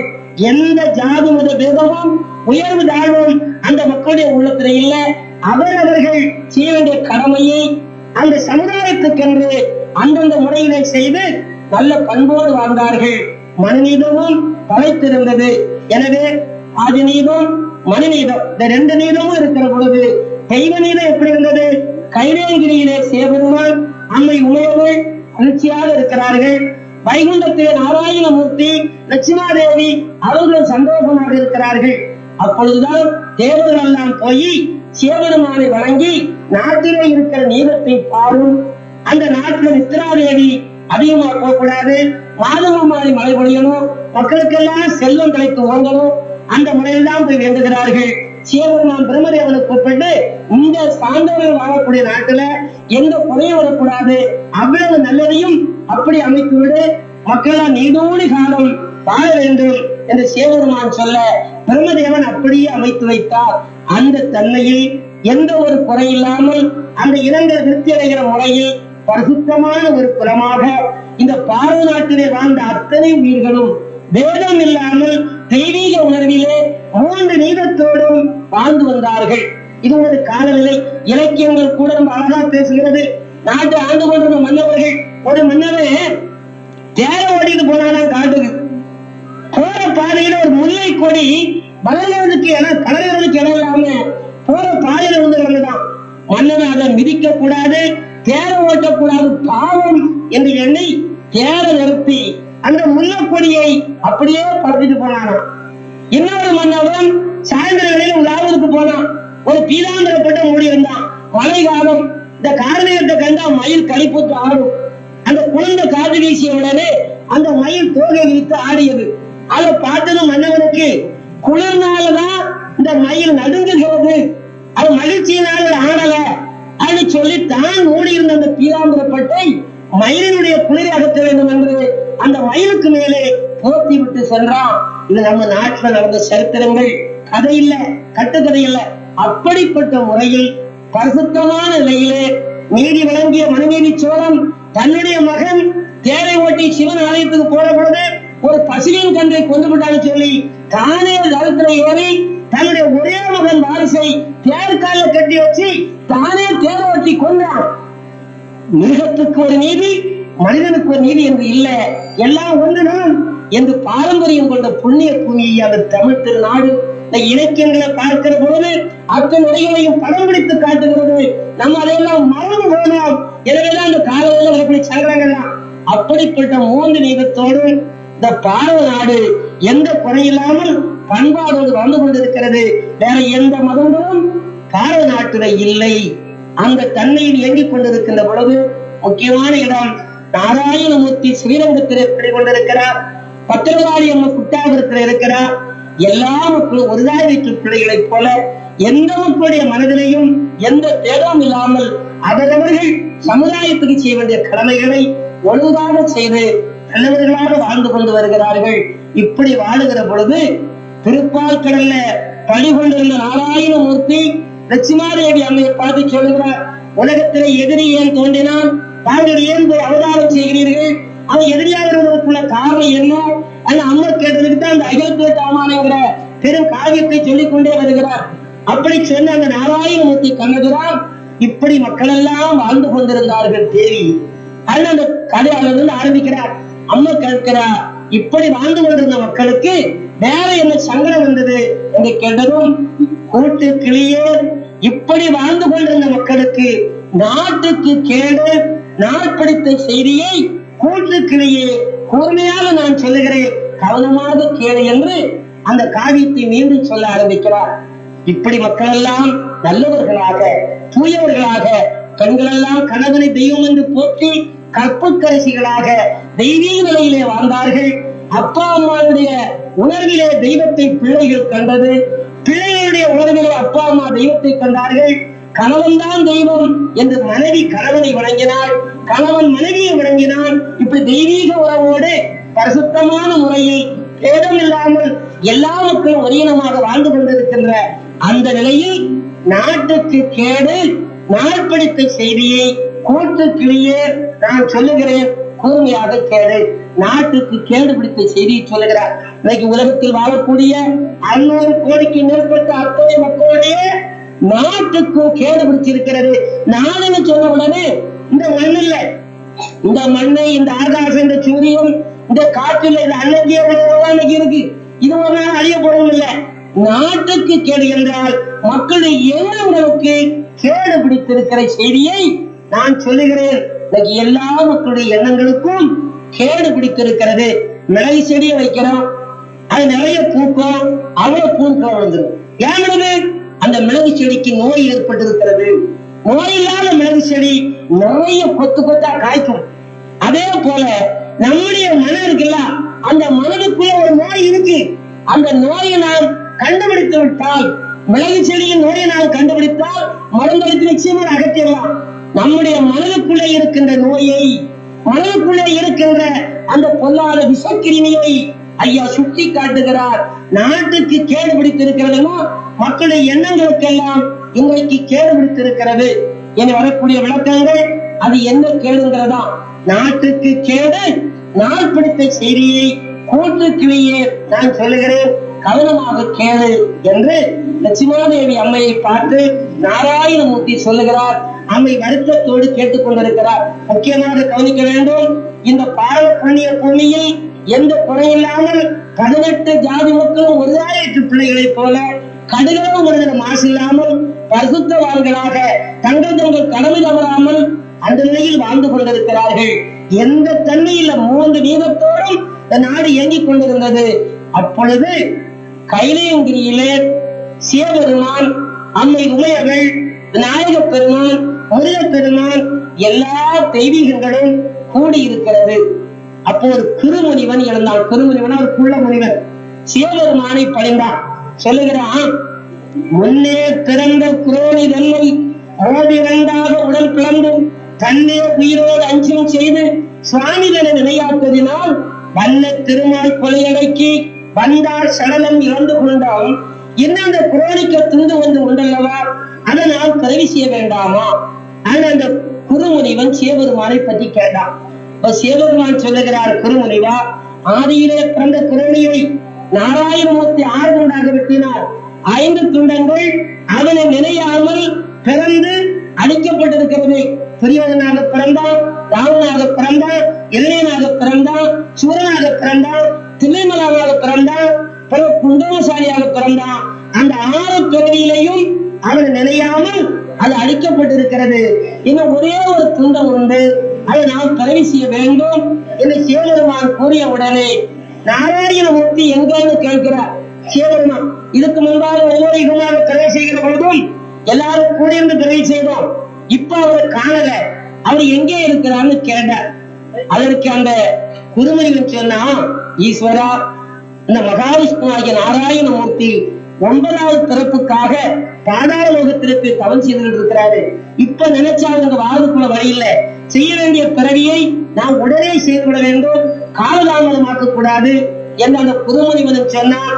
எல்லா தேவர்களும் வானர்களையும் கூப்பிட்டு சிவபெருமான் தெளிவான முறையில் கேட்டார். எல்லா பேர்களும் அதே பதிலை சொன்னார்கள். உடனே சிவபெருமான் அந்த வார்த்தையை உண்மை என்று நம்பி தான் இருந்த இடத்திலே இருந்து கொண்டு அந்த குரோணியுடைய கடைசி பந்தத்தை பிறவி செய்ய வேண்டும் என்று மனதிலே எண்ணினார். மனதிலே எண்ணியதும் தலைகீழாக ஒரு பிண்டம் பிறந்தது. சிவபெருமான் எண்ணினால் தலைகீழாக ஒருவன் பிறந்தான். வானத்தை நோக்கி 2 பாதங்களும் பூமியை நோக்கி சிரசுமாக 1000 அமாவாசை இருட்டை போன்ற கருத்த உடம்போடு ஒரு பெரிய உண்டை வந்து பிறந்தது. இதை பார்த்த தேவர்கள் எல்லாம் ஓடி போய் கைலையங்கிரியில, ஈஸ்வரா, இதுவரை இல்லாத ஒரு பெரிய அதிசயம், தலைகீழாக ஒருவன் பிறந்திருக்கிறான், பார்க்கிறதுக்கே சங்கடமாக இருக்கிறது. ஆகையினால் தாங்கள் எப்படியாவது அவனை அழைத்துக் கொண்டு வரும்படியாக செய்ய வேண்டும், பெரிய அதிசயமாக இருக்கிறதுன்னு பேசலாம். சிவபெருமான் இருந்த இடத்துல இருந்து அதை பார்க்கறதுக்காண்டி ஒரே ஓட்டமா ஓடி வருகிறார். அப்ப நந்தீஸ்வரர் எதிர போகிறார். ஈஸ்வரா எங்க போறேன்னு கேட்டார். நந்தீஸ்வரர் தலையிலான ஒரு பிறந்திருக்கிறானா, வானத்தை நோக்கி பால் இருக்குதான், பூமியை நோக்கி சிரசு இருக்குதான், தேவர்கள் எல்லாம் பெரிய அதிசயம் சொன்னார்கள், அதை பார்க்கறதுக்காக போகிறேன், நீ வேணுமானா வா. அந்த நந்தீஸ்வரரை சிவபெருமான் கூப்பிட்டார். உடனே நந்தீஸ்வரர் சொல்லுகிறார், ஈஸ்வரா, இது என்ன அநியாயம், இருந்த இடத்திலே இருந்து எல்லாவற்றையும் உண்டு கொள்ளக்கூடிய வல்லமையுடைய தாங்கள் எழுந்து வரக்கூடிய அளவுக்கு வந்துடுது. ஆகையினால் சொல்லுகிறேன், தலந்தான் இலகி தான் வந்ததாலே இனி குலந்தான் அழியும் குசல்களுக்கு ராட்சியத்தில் பரம்பரிய வேதம் பழுது வரும் கண்டீரும் வரம்படியும் மணிமீதம் குன்றும். தாங்கள் இருந்து வந்ததால் இவ்வளவு சங்கடம் நிச்சயமா ஏற்படும் என்று சொல்லி அந்த சிவபெருமானை வரவிடாமல் தடுத்து கூட்டிட்டு போய் பழையபடி கைவேண்டியில கொண்டு இருக்கிறார்.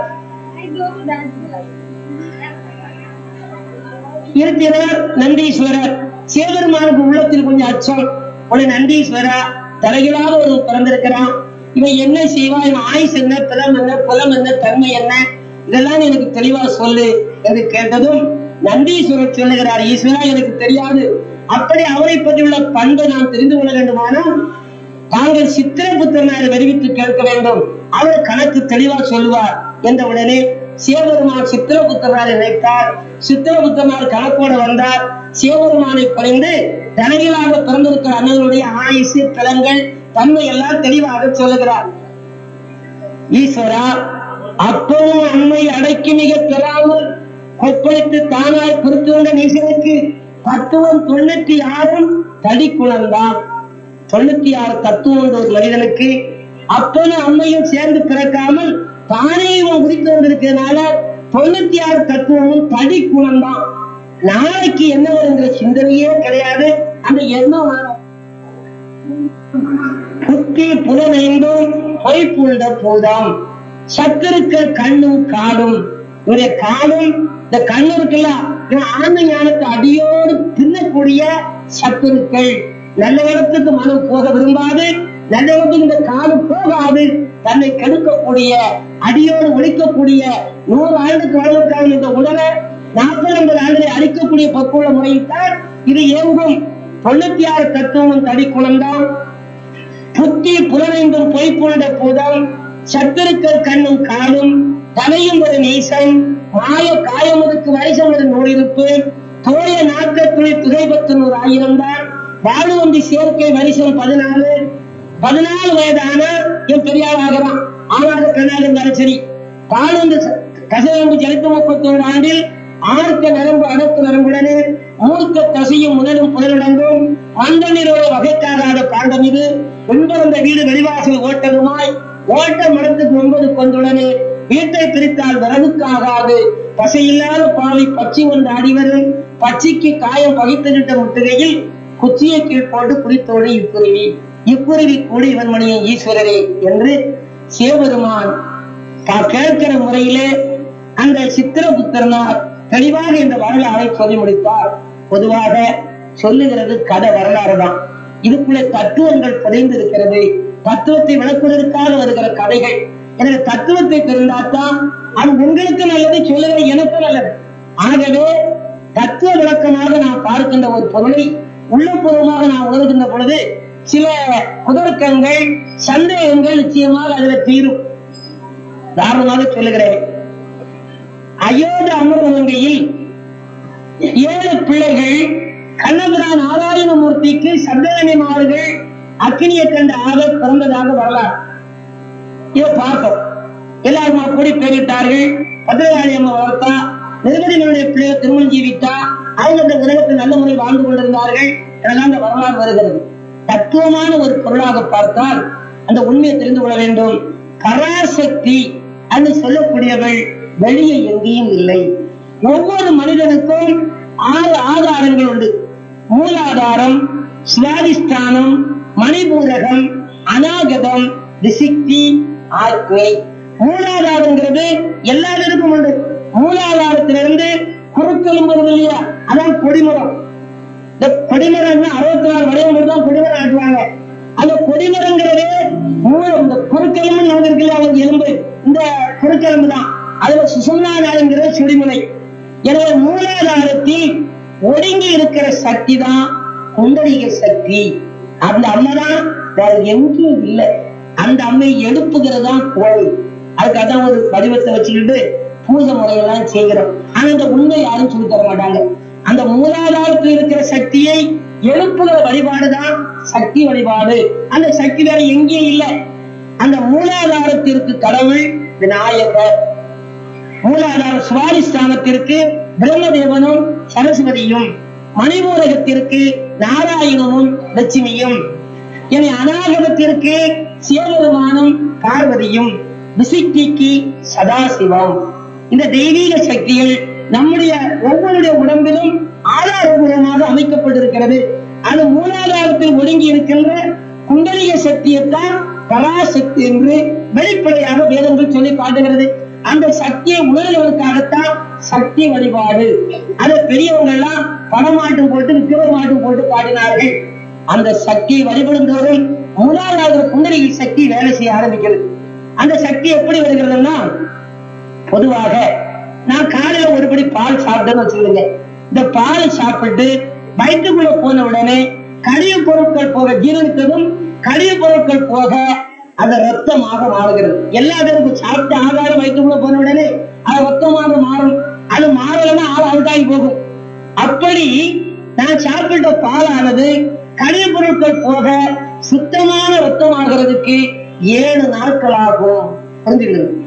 அப்படி அந்த 7 நாட்கள் சுத்த ரத்தமாக உடம்பை ஓடக்கூடியது இன்னொரு மாற்றம் அடைகிறது, கொழுப்பாகிறது. அப்படி கொழுப்பாகிறதுக்கு 7 நாட்கள் ஆகும். ஆக 14. அதுக்கப்புறம் அந்த கொழுப்பாக இருக்கிறது மேலும் கரைந்து இந்த குளுக்கோஸ் சொல்றாங்களா, ஒரு திவ்யமான ஒரு ஏழு தண்ணி மாதிரி இன்னும் ஒரு தசை நிரம்பில் ஓடக்கூடிய ஒரு சக்தியாக அது உருவெடுக்கிறது. அப்படி மாறுகிறதுக்கு 7 நாட்கள் ஆகும். அப்படி தசையில் ஓடக்கூடிய அந்த தண்ணி போன்ற எவரை தண்ணி போல இருக்கின்ற அந்த சக்தி இன்னொரு மாற்றம் அடைகிறது, பிந்துவாகிறது.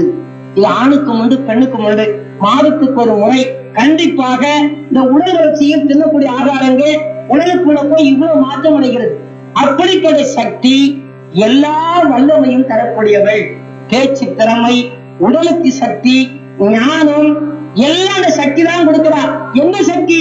மூலாதாரத்தில் ஒடுங்கி இருக்கிற புண்டரீக சக்தி. இதான் புண்டரீக சக்தி சொல்லக்கூடியது.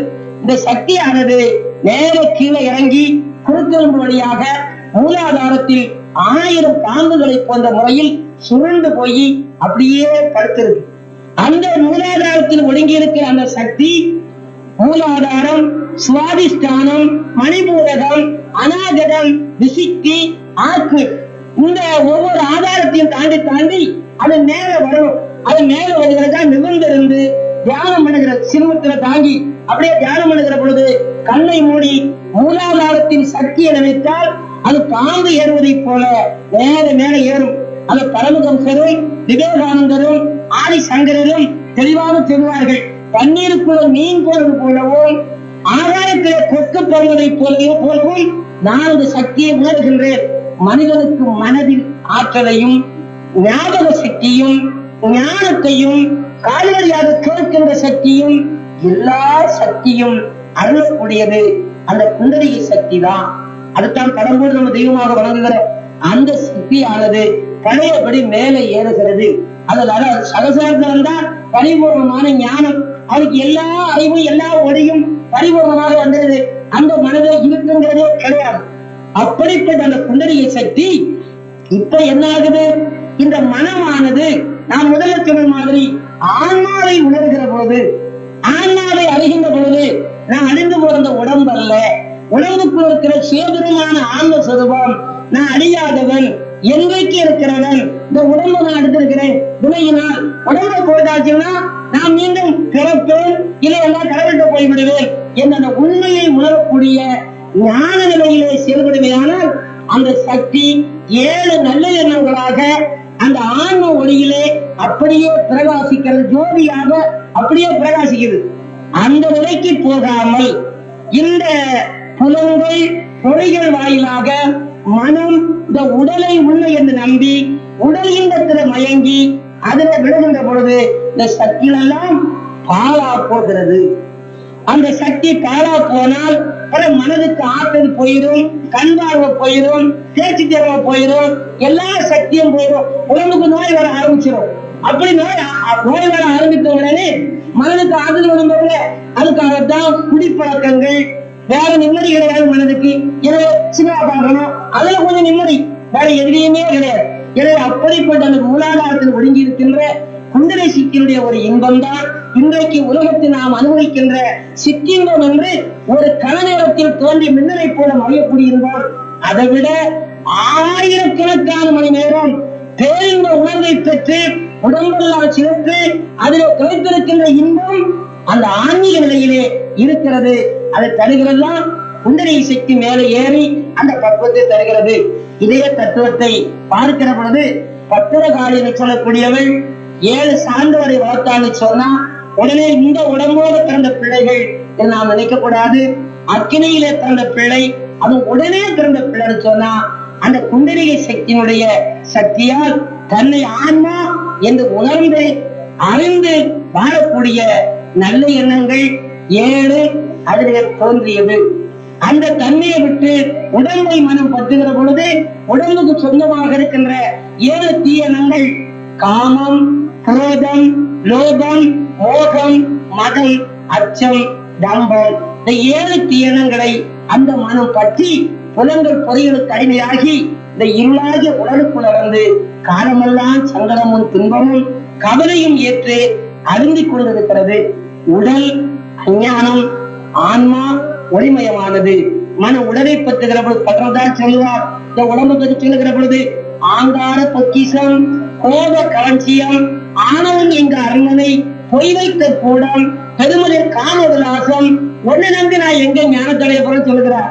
எனவே மனம் புலங்கள் பொறிகளை பற்றி இந்த உடலை பற்றினால் கலியுக வாழ்வு. அதை விட்டு மனம் பிரிந்து நான் அறியாத ஆன்ம சொருபம் என்ற ஆன்மாவை பற்றி வாடுகிறது தெய்வீக உணர்வு. இந்த 2க்கும் சக்தியை ஊட்டுகிறவள் மூலாதாரத்தில் ஒடுங்கி இருக்கிற குண்டலிகை சக்தி. இதை இந்து சமயம் 4 ஆகமத்தில் சொல்லும். பிரம்மச்சரியம், கிரகஸ்தம், பானப்பிரசம், சன்னியாசம். 14 வயசு வரை சின்ன பிள்ளை, 32 வயசு வரையும் பிரம்மச்சாரியாக இருக்கணும். இருந்தாலும் நைஷ்டிக பிரம்மச்சாரின்னு ஒரு பக்குவத்தை காட்டியிருக்கு.